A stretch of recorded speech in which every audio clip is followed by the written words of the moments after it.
Hello and welcome to the second of the Holy Week reflections for 2020 for St Helens Parish Church, St Helens Merseyside.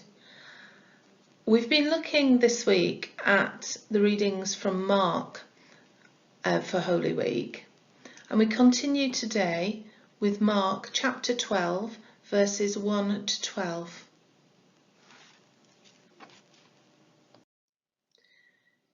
Jesus then began to speak to them in parables. A man planted a vineyard. He put a wall round it, dug a pit for the winepress, and built a watchtower. Then he rented the vineyard to some farmers and moved to another place.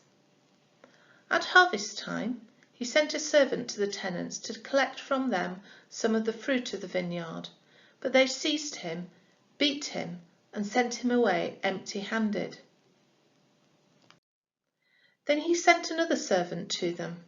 They struck this man on the head and treated him shamefully.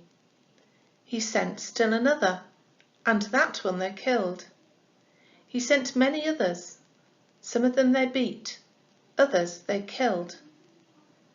He had one left to send, a son whom he loved. He sent him last of all, saying, "They will respect my son." But the tenants said to one another, "This is the heir. Come, let us kill him, and the inheritance will be ours." So they took him and killed him and threw him out of the vineyard. What then will the owner of the vineyard do? He will come and kill those tenants and give the vineyard to others. Haven't you read this passage of Scripture? The stone the builders rejected has become the cornerstone.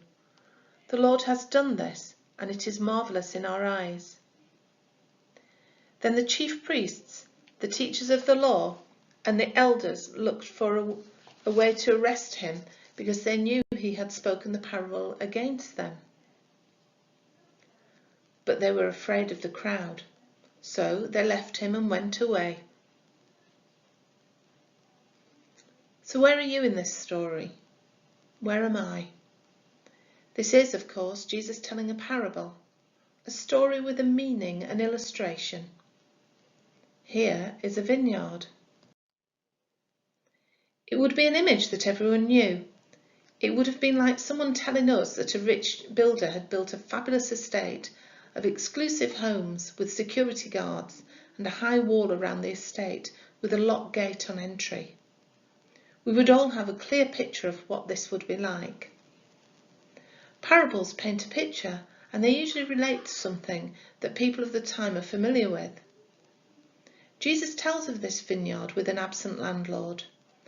His tenants move in and they effectively seize the property. They will not let the agents of the landlord in. They don't just reject him, they beat them or even kill them. Still, the landlord is patient and doesn't want to be too heavy-handed. He believes that these tenants can see reason and will respect authority. So he sends the most precious thing he has, believing that they will see his true value and give him the respect he deserves. Not so. They see an opportunity to have it for themselves. They think that it is theirs, that they have control. They kill the son as soon as they have done with the others. This story is as true today as it was then. God created the earth and people. He made the people stewards of this world. He gave us free will, the ability to choose to do good or evil. In our world today, don't we think we've got things sorted? In our 21st century world, hasn't it become everything of ours? The technology, the control, the power, the knowledge, the inventions, the businesses, the global reach, the non-stop advance of bigger, better, faster, stronger, more, mine, mine, mine. We live in a world that is getting smaller every day. And the trouble with this is that we try to reduce everything to fit into it. This includes God. You see, as a world, it's not convenient to let the son of the landlord in, because he will want to change things. When something happens, like the coronavirus pandemic, it pulls us up by our bootstraps. It is a wake-up call. Just as the tenants in the vineyard had to face the son of the landlord, they had a choice. Let him in or do not let him in. Will our world today recognise that things will have to change, or are they afraid to let him in? We have a choice in everything.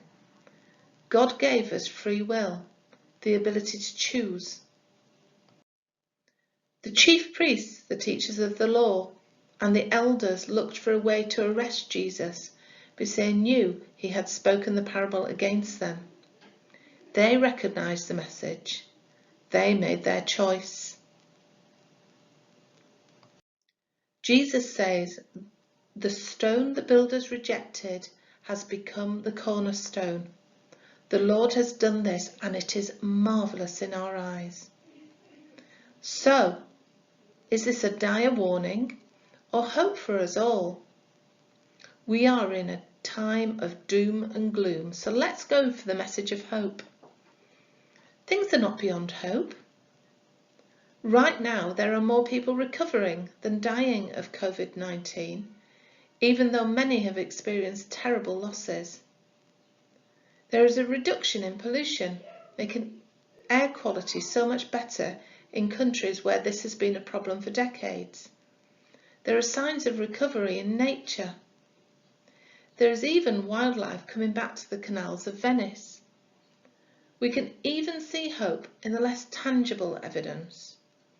The rainbows and candles in the window.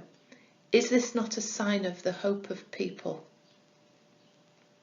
Recognition of the Son, acknowledgement that we can't do this alone. That is our hope. The all-encompassing love that God has for his world is agape.